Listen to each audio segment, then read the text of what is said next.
for obvious reasons. All right, we're starting again. Forgive the interruption. If you jumped off and jumped back on, you know why. But forgive us, please. We're going to start giving class now, hopefully without any more interruptions. So, the first thing that was mentioned is that last week we troubleshot the third verse in the Gita. The third verse made some unusual statements. Those statements were that for those who are arurukshu, desirous of achieving yoga, those people should do their duty. Karma was their means for achieving yoga.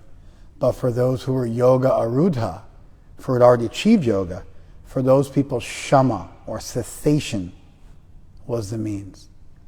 Now it's tempting to say, well, when Krishna says cessation, he just means that you give up your attachment. But you think Krishna's ever in the Gita recommended that you should stay attached to the results of your duties? That's never happened. From the very beginning he said, don't be attached to the results of your actions. So then there would be nothing special. Either way, you should not be attached to the results of your action. And previously in the Gita, almost without exception, Krishna said that even when you're perfect, you should still do your duty. Krishna gave himself as an example, that he does his duty, even though he has nothing to achieve, to set an example for others. And so these verses, this verse specifically, flies in the face of that. It's not unique, though. There are a couple of other verses in the Gita like that. There's a couple of other verses. And those verses speak about one who's Atma Rati, Atma Santushta, Atma Tripta, satisfied in himself, enjoying, rejoicing within themselves. And for those people, karma na vindate. There's no duty to be found for those people. So it would appear that Krishna's doubling down on those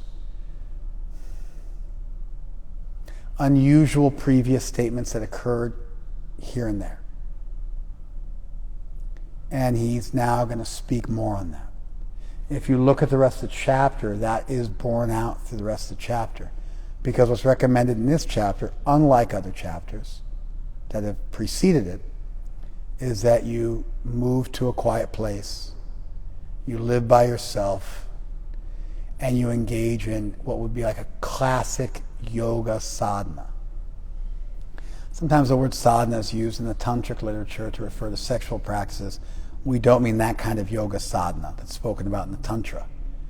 We mean a classical sadhana where you're celibate, you're sober, you eat very moderately, you sleep a very moderate amount, you sit for long periods of time in meditation, you control your mind from all sides, you practice abhyas and vairagya, renunciation, detachment, and also dutiful practice.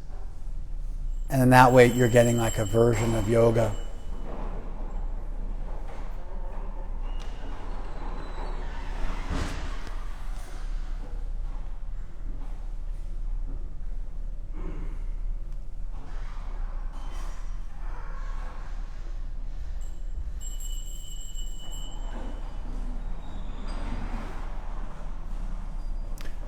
Prasad will come. Prasad will come. Can you go ask Jayadev to get them some prasad?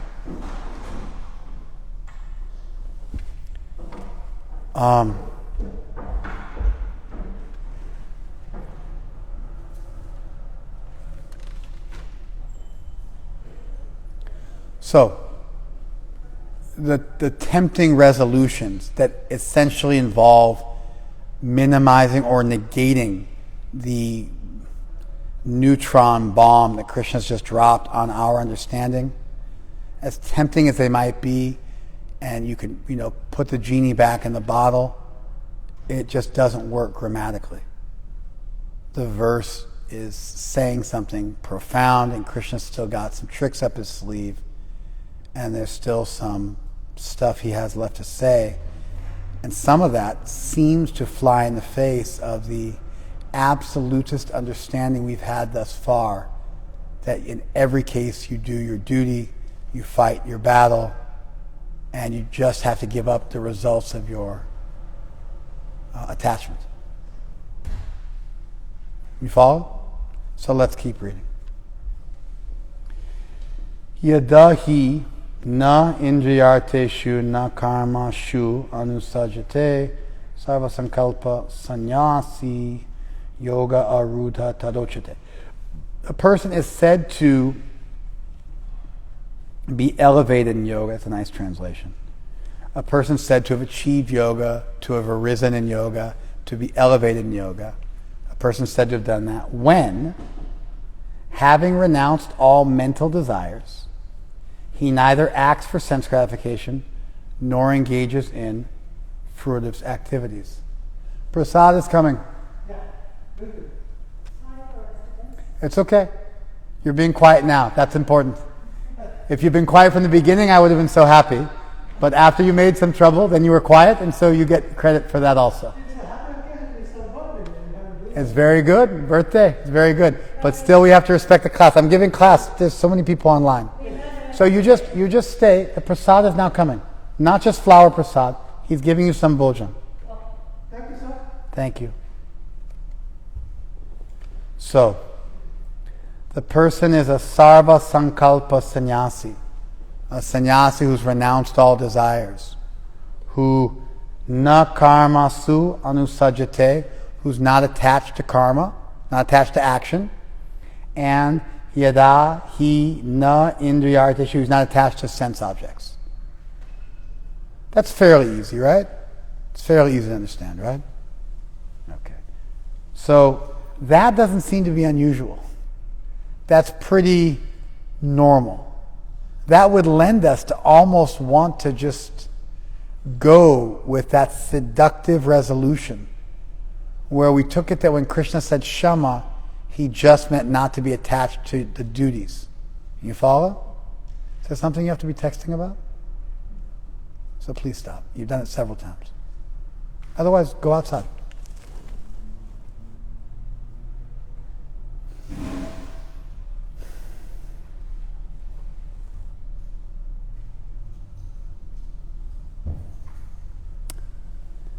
So again, there's this temptation to resolve the verses by suggesting that, by the way, just so you can understand, I'm not giving just a regular class. I'm analyzing the Sanskrit of the verses.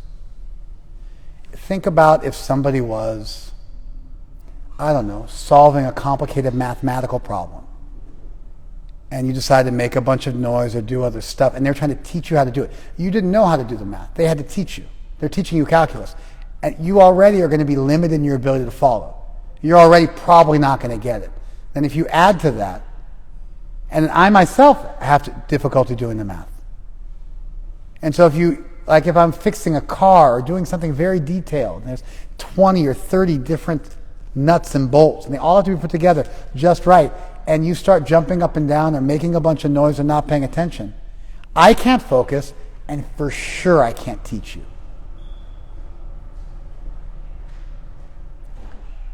And for sure you're not going to be able to focus.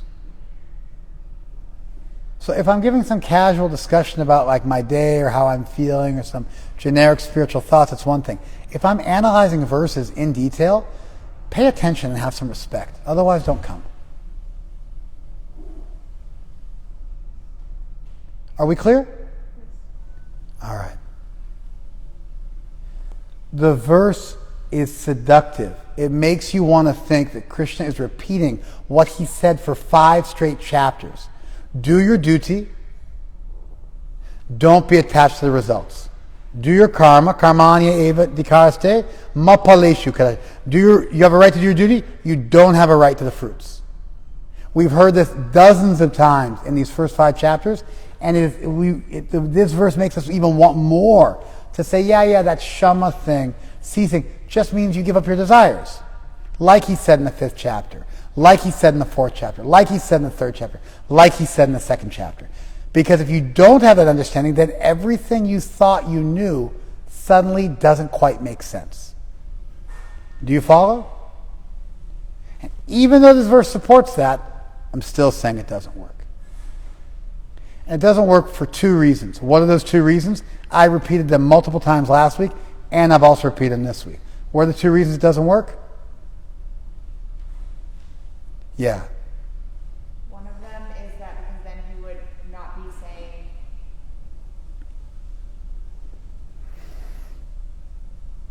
anything, because he would be saying that you're just renouncing your attachment to the duty or to the results. You feel like you made the point? No. Me neither. What's your answer? One of them is that it doesn't give space or leave space for somebody that is actually ready to renounce. No. That's not a good argument, because that argument is based on your understanding of reality as opposed to the text of the Gita. In other words, if you say if Krishna says surrender to me, and you go, you can't surrender to Krishna, because if you surrender to Krishna, then there's no one who's going to be there to help you. You have to do it yourself. That's not logical, just to surrender to God on a battlefield. That would be ridiculous. You follow? So that's you taking your logic and using it to contradict a verse from the Gita. You may have to do that, but that's not ideal. Ideally, you can demonstrate the incongruence from the text itself. Otherwise, you're saying you know better than Krishna, and we should believe you instead of Krishna. Do you follow? If you can show from the text itself, the person can still remain faithful to Krishna and at the same time have a different understanding. There's two reasons. Do you really think you know it? Because we got 2 strikes. So if you do one more, I'm going to get downright irritated, because there's the proof that you guys weren't able to follow. Go. Grammatically, you said it doesn't make sense. And Grammatically, why? You don't get to say grammatically. Sorry. Okay. Tadeo, can you help us so at least one person was paying attention? Shama doesn't mean cessation, renunciation of desires. It just means cessation. When connected to previously saying that work was the means, we're now saying cessation of the work is the means, is not congruent. You fumbled there at the end. Did you hear yourself fumble? Mm-hmm. Say it again. Just start from scratch. You know the point. You just fumbled. Say it again. Shama doesn't mean giving up attachment to the results. It just means cessation. Okay? Literally the word indicates that. Yes. Tranquility, cessation, quietude. Yes. And before we're saying that we are recommending work as a means by which you can make progress. Now to say stopping doesn't mean stopping that work. no, it does mean stopping that work. Correct. That you fumbled twice. I'm going to jump in now. It's okay. I know you know the point, but you got to be able to say it. I know English isn't your first language, but you still got to be able to say it. You can't fumble it twice. Otherwise, you confuse everybody. You follow, Prabhu? Yes. It's okay. At least you were listening. Listen more carefully. This is why I need silence when we're in these types of sections, because you don't actually have the ability to understand it unless you're fully focused. Sometimes you're doing stuff like that, like you're doing a trick on a motorcycle, and if you don't focus, you're going to hurt yourself. You're skydiving, and you have to be focused. You simply can't not focus. There are certain sections of the Gita where we really have to focus. Are you guys focused? Listen carefully. Krishna just said that action is going to result in achieving yoga. And he said, once you've achieved yoga, you should cease. Naturally, that means cease the action you just did. You follow? If you were to take it that he just meant cease your attachment, that would mean Krishna was recommending to somebody to work and be attached, which he's never done. No place in the Gita does say Krishna say, yes, you should work and be attached to the results and be a complete materialist. You follow? He never says that. From the very beginning of the text, he tells you not to be attached to the fruits. Therefore, if he's contrasting two ideas, one of them can't be attached to the fruits. This one has to be, don't be attached to the fruits, but do your duty. And then this one says, cease and be quiet. That must mean cease and stop your duty. And in fact, the word shama is used in Buddhist literature and in Sanskrit literature to indicate when you stop. It's contrasted with vipassana, which is a moving meditation. And it refers to a stillness meditation, where you just meditate. So the meaning of the word shama and the way that these two ideas of doing your duty and ceasing your duty are contrasted to one another, and the big problem you have, which is that in no place would Krishna ever suggest you do your duty and remain attached. Did you follow that? That is one reason. Do you understand the reason now? I've taught this now 6 times to you guys. The second reason is that, and you guys are all going to feel foolish now, in the chapter, as we read on, what does Krishna recommend?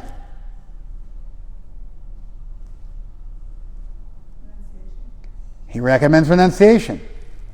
Going to a quiet place, living alone, being a brahmachari, being celibate, eating moderately, sleeping moderately, sitting on a deer skin with a white cloth on top and some kusha grass, sitting for long hours of meditation with your head, neck, and back in a straight line. Focusing the eyes on the tip of the nose or in the space between the eyebrows. Controlling your incoming and outgoing breath. He recommends all these things. Jaidev, if we could get them some chairs, that way they can sit in the foyer and they can eat unless they want to go home. I think there are chairs. I have a chair and 2 benches. I think I'll take care of it. Okay, you got it. Thank you. Please take prasad. You can sit here and eat. No problem. You can go in there, close the door, and eat nicely. Of course. Enjoy. This is for your birthday.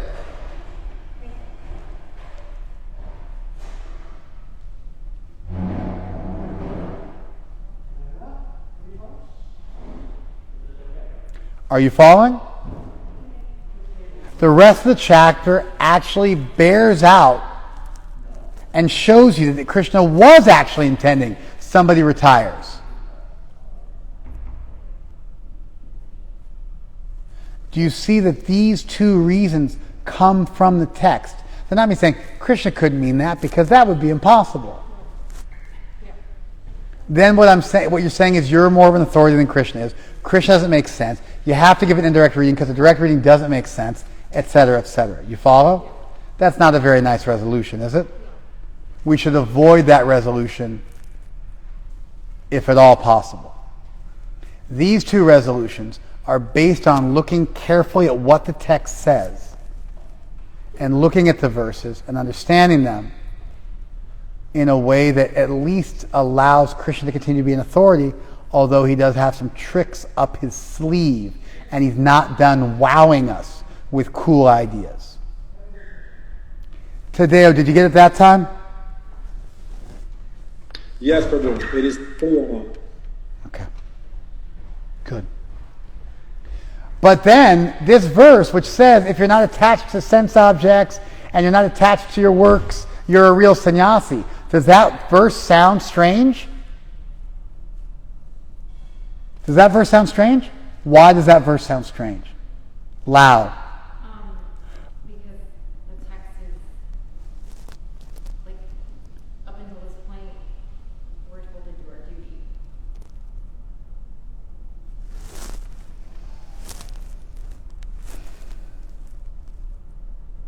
I'm just going to repeat myself. Krishna then in the next verse says, don't be attached to sense objects. Don't be attached to karma.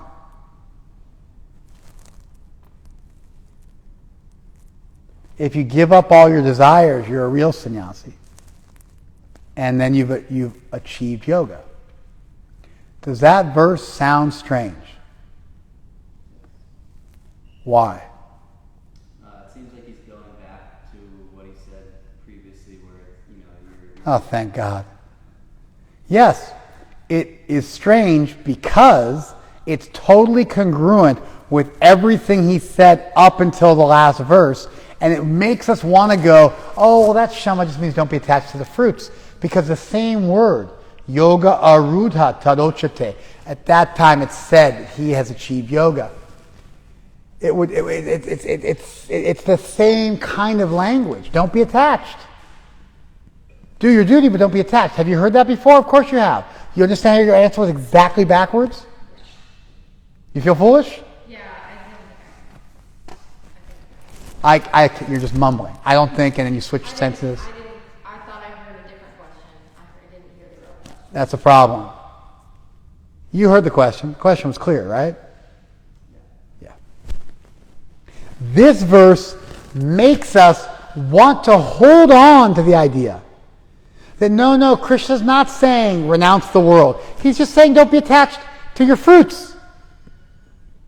How do I know? Because it's using the same word arudha. So it's the same verse, and you just misunderstood him, and there must be some easy explanation. And I'm saying no still. And I've got two pieces of evidence for why.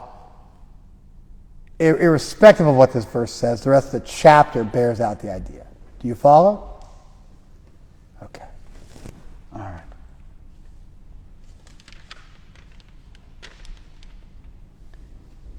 One must deliver himself with the help of his mind and not degrade himself. The mind is the friend of the conditioned soul and his enemy as well. Udharet atmana atmanam.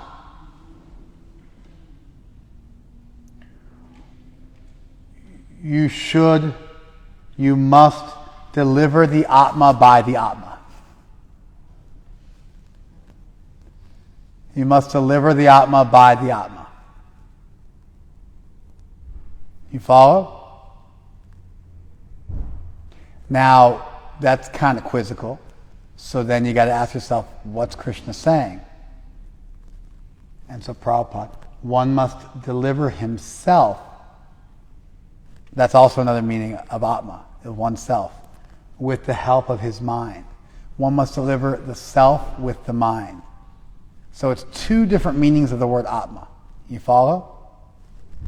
Na Atmanam avasadayat. And one should not, must not degrade oneself with the mind.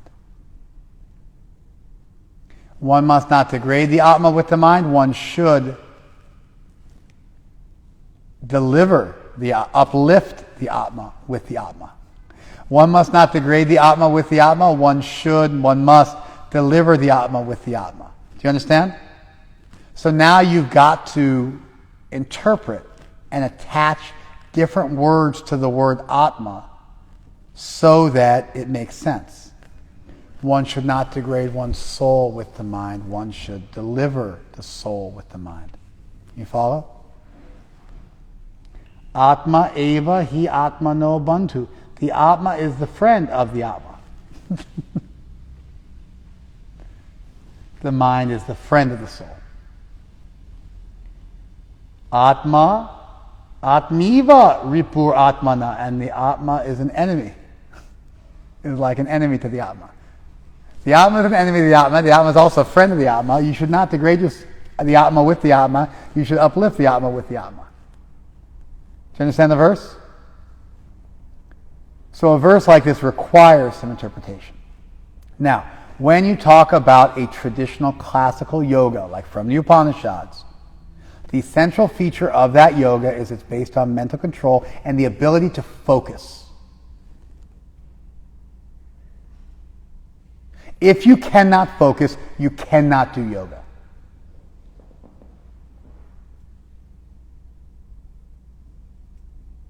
You can be illiterate. You can be illiterate and be a brilliant Vaishnava.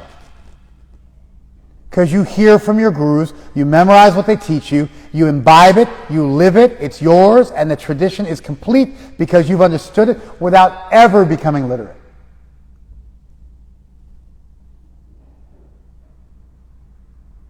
If you can't focus, you will never be delivered.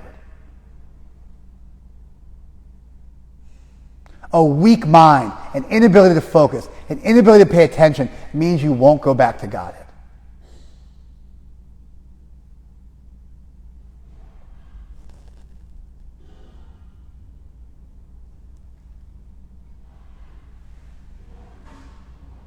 We have to learn the art of focus.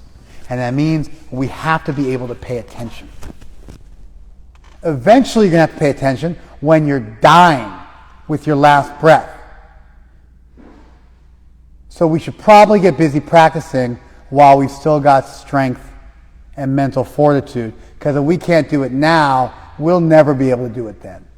This Hail Mary grace card where you're an idiot, you never learn how to focus, you're sitting around with a wandering mind, unable to think about anything for any amount of time, and then magically Jesus comes down on like a magic carpet and swoops you up and takes you to the big block party in the sky. That's not our program.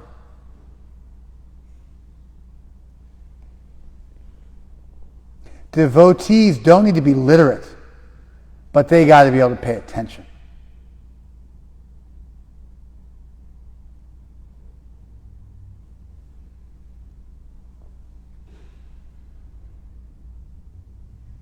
We have to learn the lost art and science of how to focus.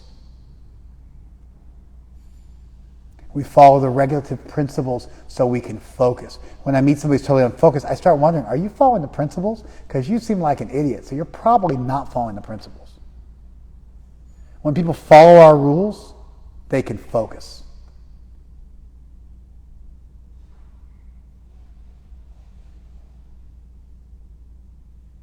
The central feature of a traditional yoga is focusing your mind. We are not exempted from that because we are a tradition of grace. We focus ourselves on the mercy of God, on the words of God, on the words of our teachers, on the instructions of our scriptures, on the holy name, on the deity. We're just as focused as the hardcore yogis.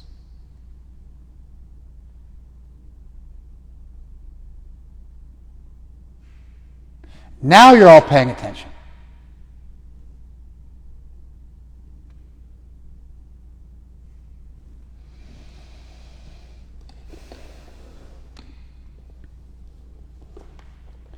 This is a traditional yoga.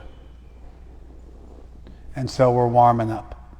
We don't have the verses yet to prove my hypothesis that I've introduced. And it's not my hypothesis. It's the hypothesis of our teachers and how they interpret these verses and also what Krishna himself says.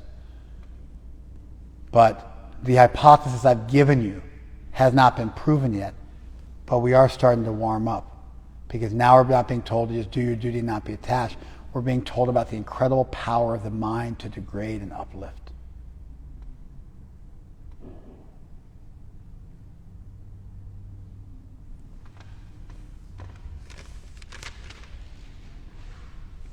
For him who has conquered the mind is the best of friends. But for him who has failed to do so, his mind will remain the greatest enemy. Pretty simple, right?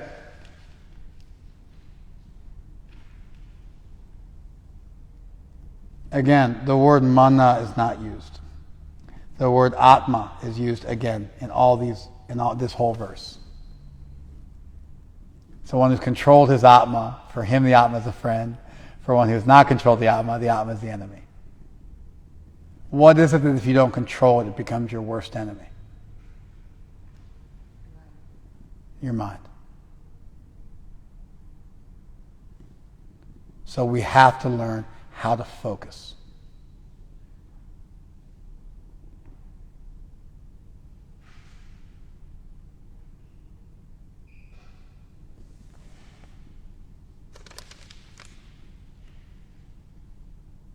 For one who's conquered the mind, the super soul is already reached.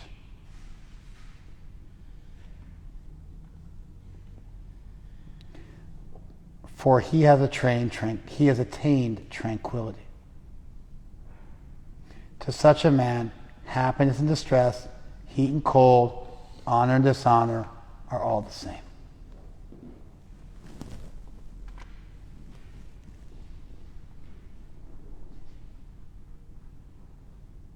You follow that?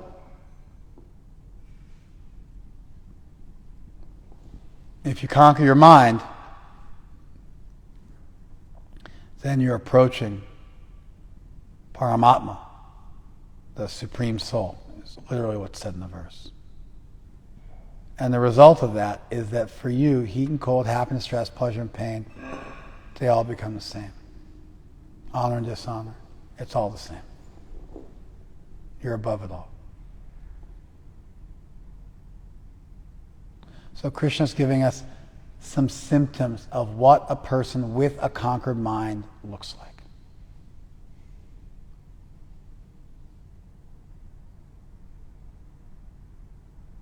You follow? Okay. A person said to be established in self-realization is called a yogi when he's fully satisfied by virtue of acquired knowledge. There's a triptatma. He's self-satisfied. By what? By jnana and vijnana. By knowledge and realization. You've become enlightened, illuminated, that knowledge has become yours. You've not only memorized it, but you've imbibed it. I'm personally of the opinion, listen up, that if you can't explain something, for sure, 100%, you don't know it. When people say, I feel it, but I don't know how to say it, they're lying.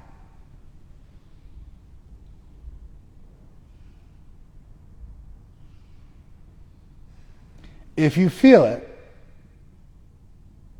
if you understand it, you can explain it. You may fumble a little bit. You may say this word instead of that word. You may not have an incredibly wide vocabulary. But you can communicate what you know. And when people say, oh, I can't quite say it, what they really mean is, I actually don't know it. These are people who've understood knowledge, and that knowledge has acted on them. And they are now well established at the peak. Their senses are conquered. They're yoga'd. And for them, everything, such a person is situated in transcendence, self-controlled. He sees everything, whether it be pebbles, stones, or gold, as the same. Sama, equal. Loshtra, ashma, kanchana. He sees pebbles, stones, and gold. Or mud, stones, and gold as the same.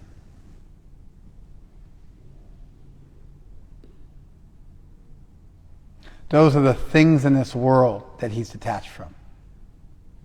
And then a person is considered still further advanced when he regards honest well-wishers, affectionate benefactors, the neutral mediators, the envious friends and enemies, the pious and sinners, all with an equal mind.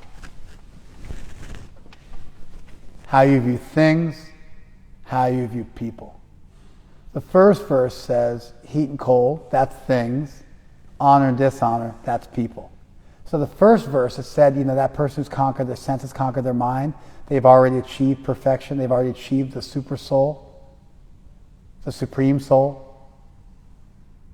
Right? That person is indifferent to heat and cold, honor and dishonor. But then it gets broken down. And so stuff in this world, like stone and gold, are qualitatively different. Pebbles and stones are quantitatively different. So all the stuff in this world, none of that wows them. And then even it refers to how you deal with people.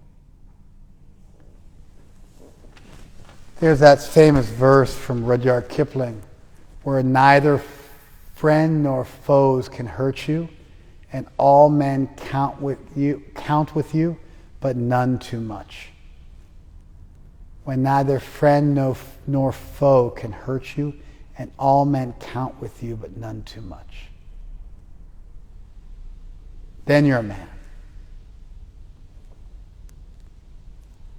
Of course, I think then you're a woman too, right? You could, there might be some features of existence that are specifically male. And there might be some features of existence that are specifically female. But this instruction, although Rudyard Kipling said, which is more, you'll be a man, my son. The poem's called If. He's speaking to men, but I think those verses work just as well for women. They are part of the standard program of spirituality that's true for everybody.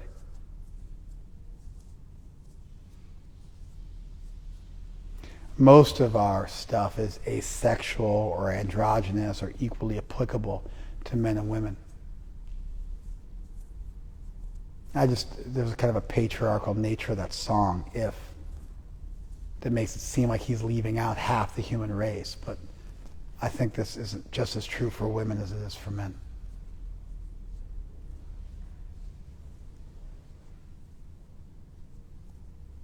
Do you follow that?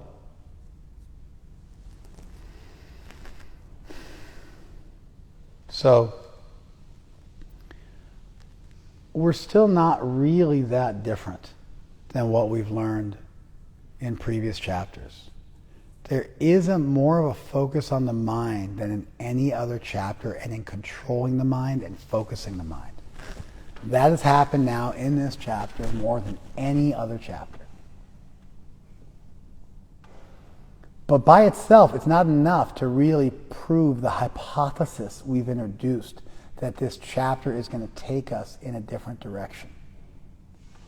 We're getting some new bells and whistles, and we're getting some new understandings. And Krishna's saying stuff in a cool way, but he's really saying the same stuff we've heard thus far. And so that verse still sticks out like a sore thumb.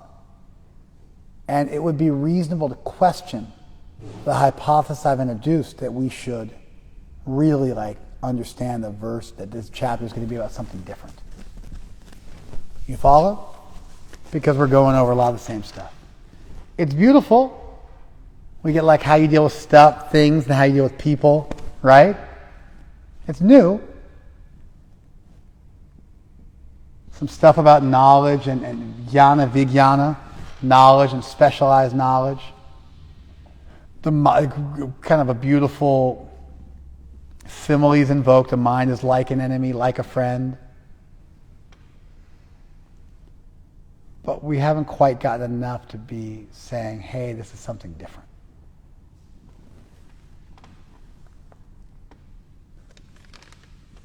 A transcendentalist should always engage his body, that means a yogi, should always engage his body, mind, and self in relationship with the Supreme. He should live alone in a secluded place and should always carefully control his mind. He should be free from desires and feelings of possessiveness. Okay? It's a little different, right? Living alone, that's a new one. But we're still not quite there, are we? So we've introduced the mind with some bells and whistles. We know the mind is there in a classical yoga practice, and now we've been told to live alone.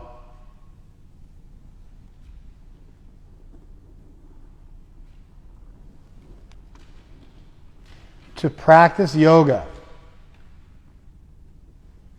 one should go to a secluded place, lay kusha grass on the ground, cover it with a deer skin on a soft cloth. The seat should be neither too high nor low, and should be situated in a sacred place. The yogi should then sit on it very firmly and practice yoga to purify the heart by controlling his mind, senses, and activities and fixing them on one point. One should hold one's neck, body, and head erect in a straight line and stare steadily at the tip of the nose. Thus, with an unagitated, subdued mind, devoid of fear, completely free from sex life, one should meditate upon me within the heart and make me the ultimate goal of life.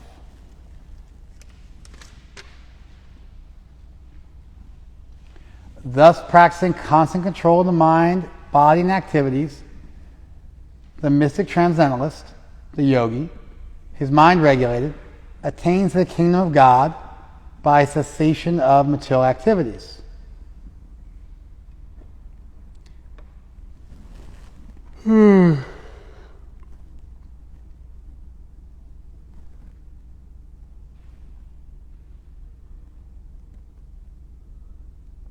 He achieves my place, is literally what Krishna says.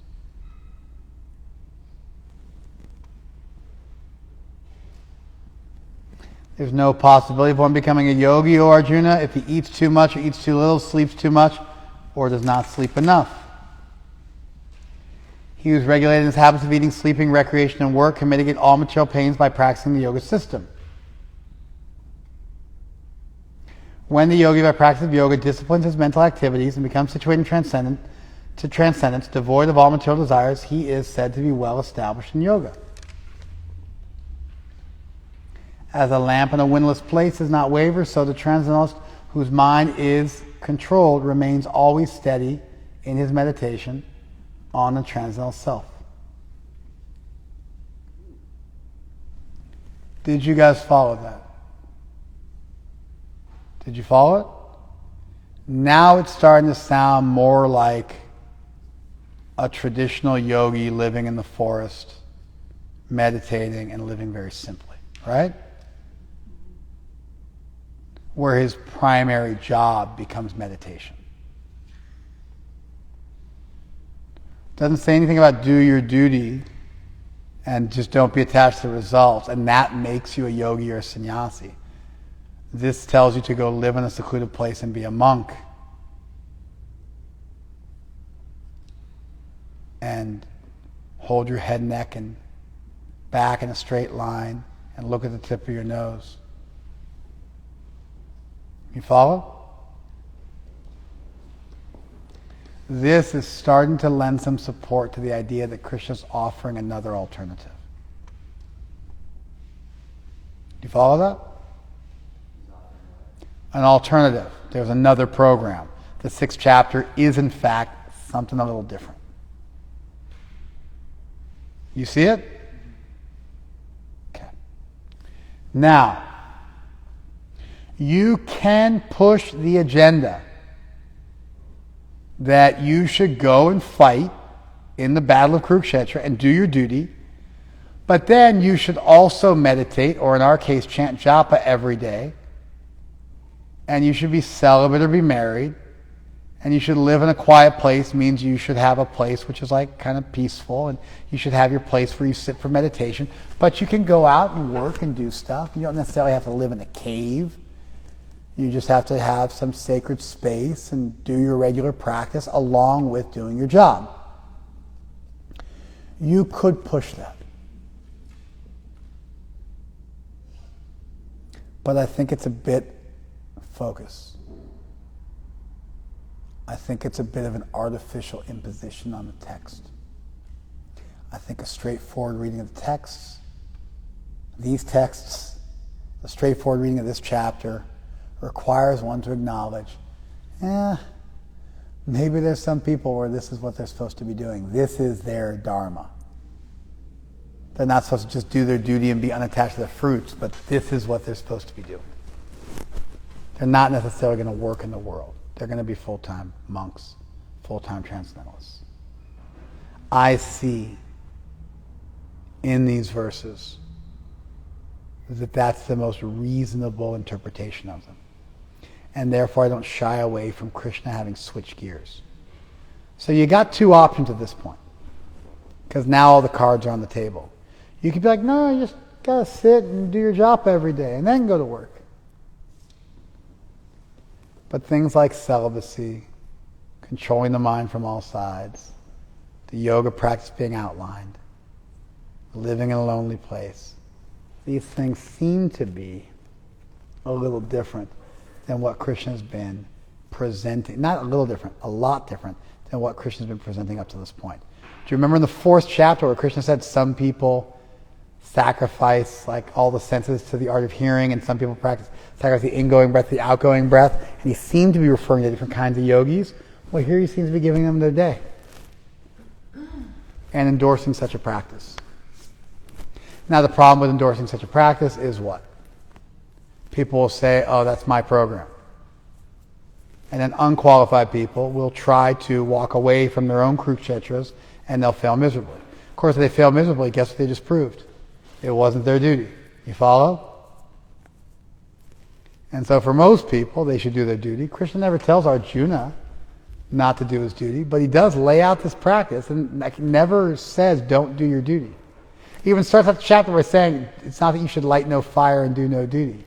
And he lays this out, which appears to be a classic program of renunciation. It's there. It was there in India at the time the Gita was spoken. It's there in the Upanishads. We can't just pretend that doesn't exist and it's all wrong.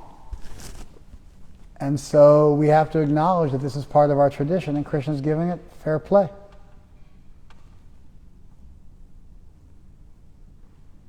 Now you're left with a two-pronged, two roads, two possibilities. A standard thing where you go get a job or make a business or do whatever you do, make some money, but then you don't be attached to the result. Basically, you give charity. That's what that boils down to.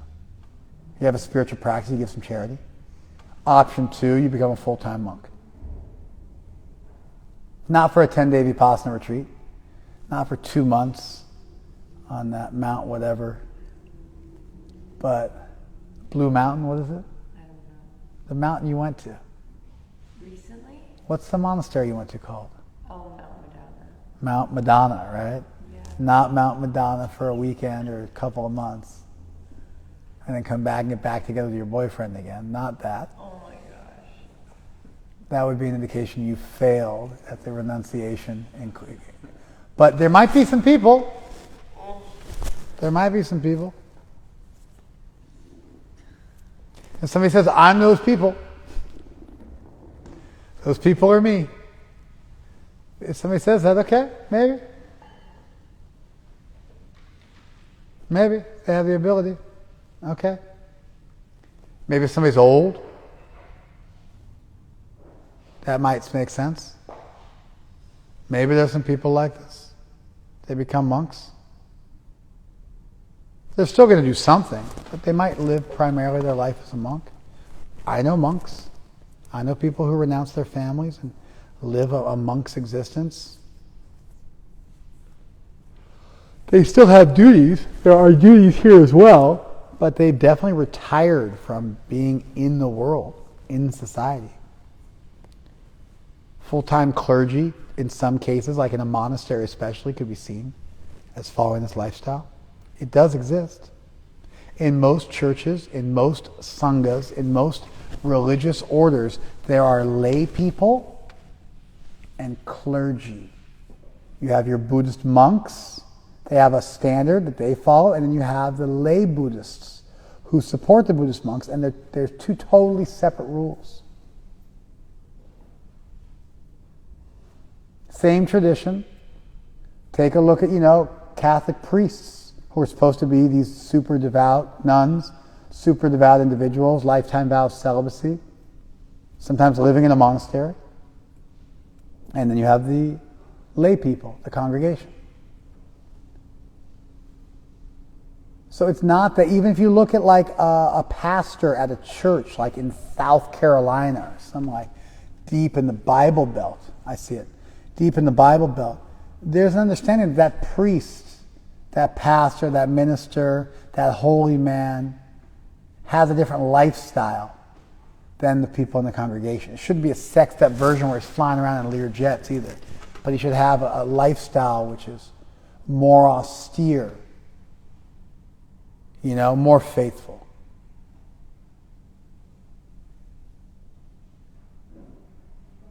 And so this is real. This exists. There are people for whom their spirituality becomes their full-time job. And I like a straight reading of the verses because I feel like it honors this. Krishna's made mention of it. He's alluded to it in previous chapters, and now it's being fully articulated and expressed. And if it makes us uncomfortable, well, we probably didn't fully get it. Now when you meet somebody who's 17, they're like, I'm going to be a monk, and I'm going to this and that. You know, and then you're always like, well, why don't you, I'll talk to you in a decade. We'll see where you're at. You know? 2 decades. And we'll see if you're still doing the same thing. Then maybe I'll start taking you seriously. You know, I think for every 100 brahmacharis who join the Hare Krishna movement to become full-time monks, I think probably 90 of them fall away. You know? And then maybe 5 or 7 of them are gay. And it was some kind of escapist thing. And then maybe 1 ends up being an actual monk. And that was the thing they were supposed to do for the rest of their life. And they pull it off.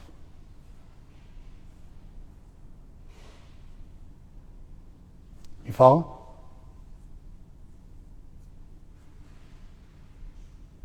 It's not that they don't exist.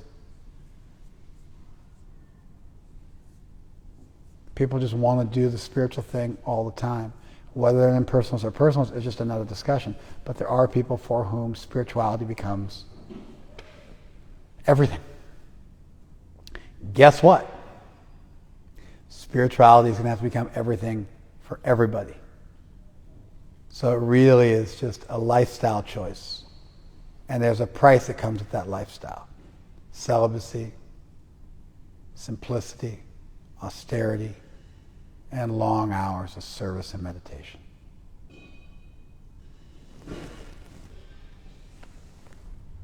You guys following this? In that stage of perfection called trance or samadhi, one's mind is completely restrained from material mental activities by practice of yoga. This perfection is characterized by one's ability to see the self by the pure mind and to relish and rejoice in the self. In that joyous state, one is situated in boundless transcendental happiness, realized through transcendental senses. Established thus, one never departs from the truth, and upon gaining this, he thinks there's no greater gain. Being situated in such a position, one is never shaken, even in the midst of greatest difficulty. This indeed is actual freedom from all material miseries arising from material contact. At the end, Krishna says, Dukkha samyoga viyogam yoga samyatam. That yoga is the unyogaing of your yoga to suffering. So this gives you some idea about that yoga that's being spoken about. This yoga is not different than the yoga that's supposed to be achieved by the people who do their duty but don't be attached to the results. Did you follow that? Did you hear what I said? Focus. This yoga, what's described here, is not different than the type of self-realization which is meant to be achieved by those who do their duty but don't get attached to the results. It's the same type of self-realization. Did you hear that? But this one's it's described as a much more sort of mental exercise, right? One should engage himself in the practice of yoga with determination and faith and not be deviated from the path. One should abandon without exception all material desires born of mental speculation and thus control all the senses on all sides by the mind. Okay? It's not really that different than doing your duty but not being attached to the results. Only now it seems like you're really having to not give your body or your senses any room to breathe. Because if you're doing your duty, then you get to move. But if you're sitting in meditation, you don't get to move. You just got to control your senses. You spend a lot of time in meditation. That means you're spending a lot of time and you're not allowed to stretch and move and get busy thinking about how to best clean the temple and how to renovate the temple and how to dress the deity. You follow? You're not necessarily getting a course in the Hare Krishna movement. That would be a full-time monk's job. But you get the point, right? You have a lot less external stimuli that you get to engage with but not be attached to. You're not engaging with that external stimuli. And so there's much more of a sense like you're controlling the mind from all sides at every moment. Right? Like a lamp in like a windless place. You got to really focus. This is less support than the preceding verses, which directly stated a traditional yoga practice. But these verses for me are also supportive. All the verses about the mind, all the verses about a typical renunciation, and all the verses about classical renunciation, and all these verses, they all indicate to me that we're engaging with another type of road. Did you follow that? From wherever the mind wanders due to its flickering and unsteady nature, one must certainly withdraw it and bring it back under the control of the self. Okay? The yogi whose mind is fixed on me verily attains the highest perfection of transcendental happiness. He is beyond the mode of passion. He realizes his qualitative identity with the Supreme. And thus he is freed from all reactions to past deeds. It says he becomes Brahma Bhuta. He becomes Brahman. He becomes spiritualized. Thus the self-controlled yogi, constantly engaged in yoga practice, becomes free from all material contamination and achieves the highest stage of purpose happiness in transcendental loving service to the Lord. That's a little bit like, that's a little bit of a, Prabhupada's throwing in a little Vaishnavism in there. It says he touches Brahman, he achieves unlimited happiness. Of course, touches Brahman is a kind of an interesting thing, right? It could mean you embrace God also. A true yogi observes me in all beings and also sees every being in me. Indeed, the self-realized person sees me, the same Supreme Lord, everywhere.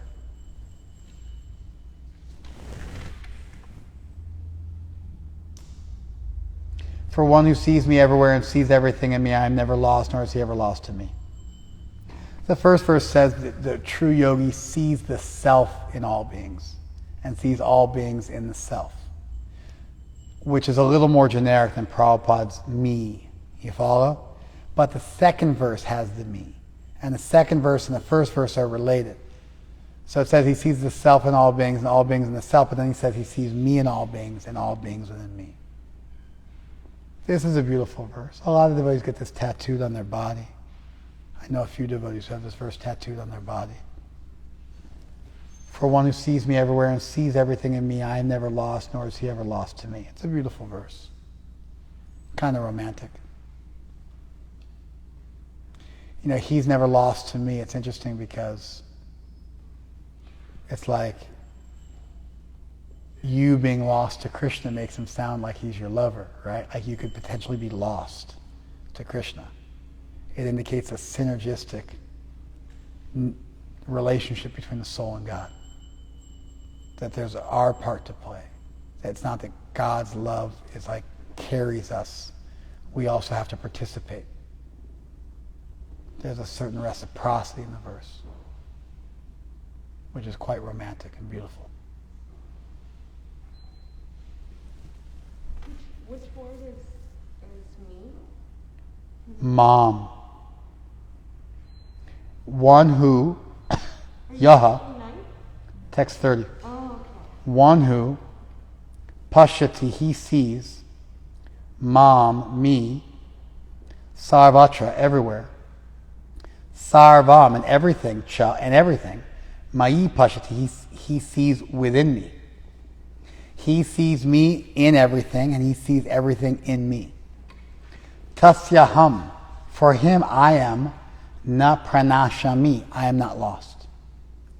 Sachame na pranashati, and he is not lost to me.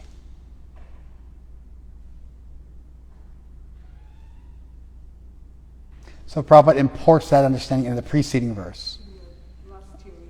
Right? But it's there. Yeah.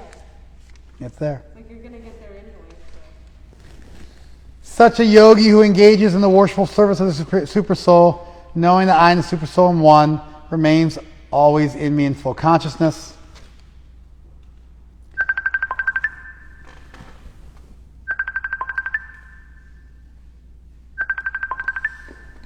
I took care of it. And then his boyfriend is calling.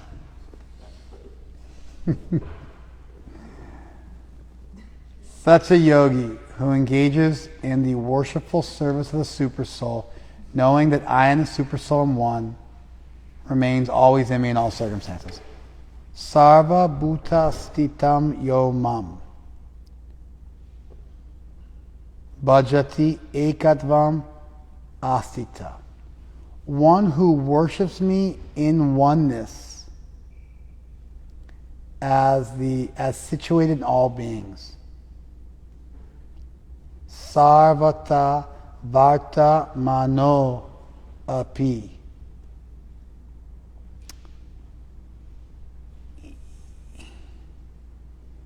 In all respects, in all situations. So you've got, even though you may be situated in all sorts of different situations, if you worship, bhajati, he worships, mam, me, ekatvam, in oneness. Eka means one and tva means ness, in oneness. Sarva bhuta stitam, situated in all beings. Sa yogi maivarte, that yogi exists with me, he moves with me, even though he's moving in this world doing all sorts of things. That's very similar to the language of, like, if you are, no matter what you might be doing, if you are conscious of me, you're always with me. It's similar to language which is mentioned earlier about doing your duty and being with Krishna. But here it's about the yogi.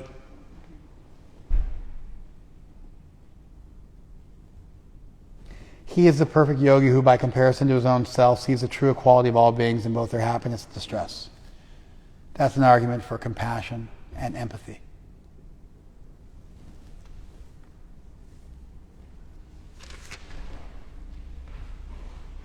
And now Arjuna says, in response to this, the system of yoga that you've described seems impractical and unendurable, for the mind is restless and unsteady. And just in case you didn't hear me, the mind is restless, turbulent, obstinate, and very strong, O Krishna, and to subdue it, I think, is more difficult than controlling the wind. Arjuna's reaction also supports that Krishna said something different. Right?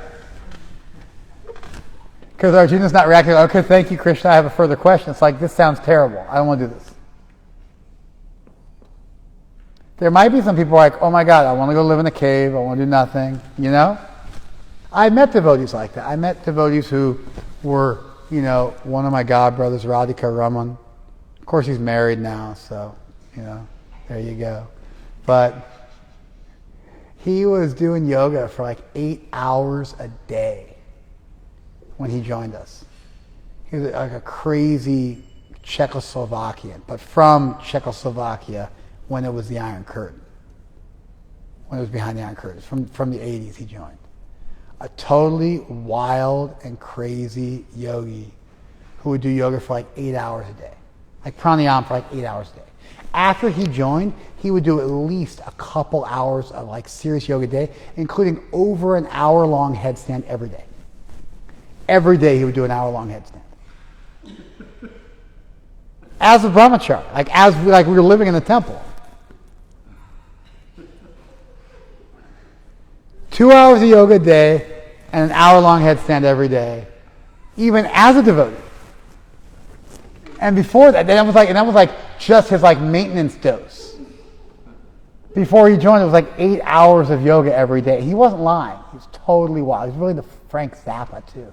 He had this thing for Frank Zappa, which I listened to a bit of Frank Zappa as a kid growing up. He was a brilliant musician, but his music was pretty avant-garde, pretty like spastic. He was like, thought Frank Zappa was like empowered, Sometimes you get this with devotees. Some devotees are really into Yes also, the band Yes. Anyway, I have a sannyasi who loves the band Yes. Like, thinks it's just like all about the band Yes. He's a sannyasi. But yeah, he was like a yogi, It's like a weird, introverted yogi. And he really needed that time to do intense pranayama every day. And that was his thing. For years. I mean, I knew him for years. Brahmachari for 20 years. And then he got married. Moved to Japan, got married, became like a bit of a rock star. Classic, right? Playing like super avant-garde music, developing a bit of a cult following. There are people like this floating around. You might not be them, but they exist.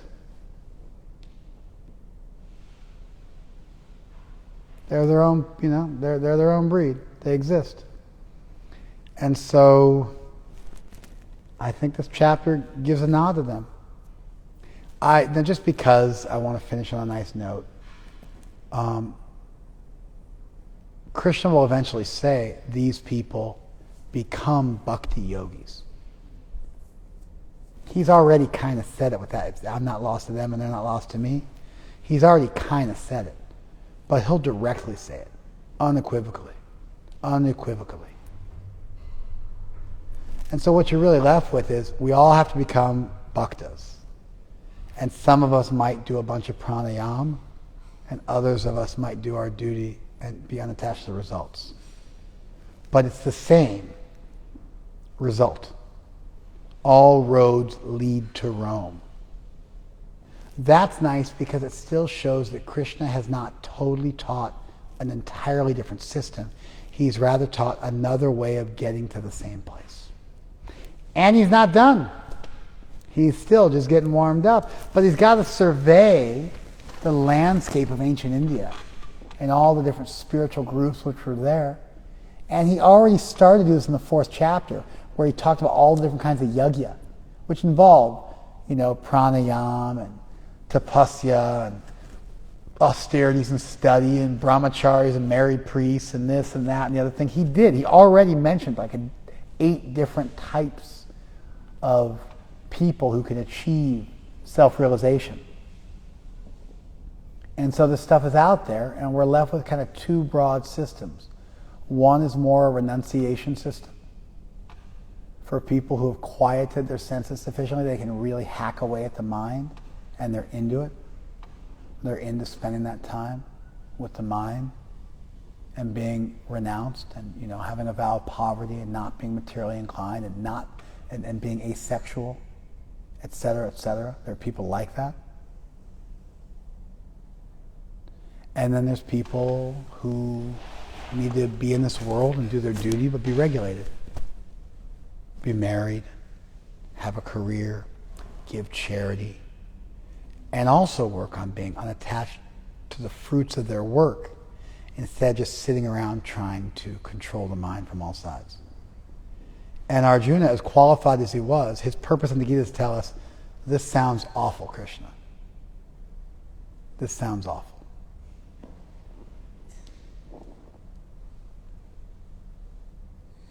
Now, in support of a different read, not my favorite read, but I think it's a viable way to read the text, and we'll finish with this. In support of another way of viewing the text, and please listen very carefully, you could say, hey, Krishna told Arjuna, he's going to tell him in a minute, you can do it by practice, you can do it, it's okay. Be a yogi, be a devotee. And so what he's recommending to Arjuna here is a spiritual practice that goes along with his fighting in the Battle of Kurukshetra. He's recommending a certain type of renounced life that goes along with still doing your duty. That there's one teaching of the Gita, and that teaching is to do your duty and not be attached to the results, and to also engage in meditation on a regular basis. And both things are there. And through doing your duty, your meditation will become empowered. But you'll always do your duty and always do your meditation. Or you'll start by doing your duty and eventually you'll get to the meditational spot. And then you'll achieve self-realization. So you'll segue from A to B. Or I was always intending A and B, and this is just a chapter about your spiritual practice. Because Krishna never directly says to Arjuna, this is not for you. He never says that to Arjuna. Therefore, there is the possibility that Krishna wanted for Arjuna to engage in this as well. Does that make sense? You follow that? So I don't think it's wrong. I want to tell you it was wrong so we could read through the verses and I could give you guys my resolution. But now that I've done that, I do think that alternate reading is okay. And that alternate reading would say, hey, everybody's got to do meditation. Everybody's got to do their duty. Krishna's talking more about meditation in this chapter. But he's telling Arjuna he can do it. And in the next chapter he tells Arjuna to fight. So Krishna clearly wants him to do both things. And this is just a chapter about the meditational portion of your day. And you still have time to do your duty as well. Did you guys follow that? I don't think that's an unreasonable resolution. I just find it to be more fitting to acknowledge that there's really a different path. And I see throughout the chapter stronger indications that that's the way to resolve it. And it works. And I tried to explain to you how it works.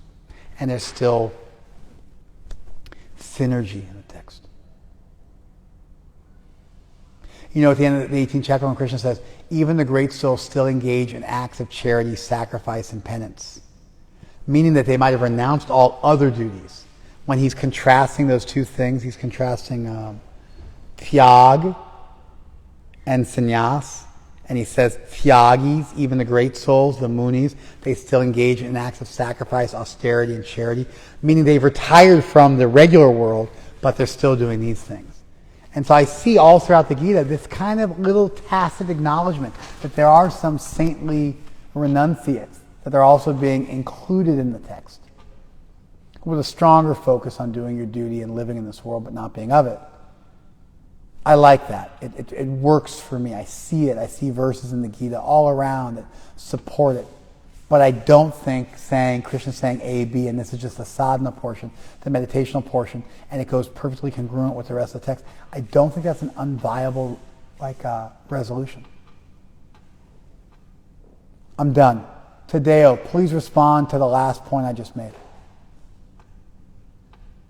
I agree that is not an unviable solution, but I also don't like it because Krishna throughout the entire text is quite repetitive. In, like you mentioned, in a helix-like fashion, he is pounding the same teachings again and again. If he was postulating that both A and B are to be held together, I think he would have expanded on B much more than he had done in just one chapter. Yeah, and also really try to bring them together and harmoniously converge them, right? Right. Yeah. Of course, you could argue he did that when he talked about sannyas and yoga in the 5th chapter, when he talked about karma and jnana in the 3rd chapter, and when he talks about tyag and sannyas in the 18th chapter. You could argue, but anyway, I agree with you. I just don't see that there's no possible way to make the other argument. And so I think that it's a reasonable enough argument.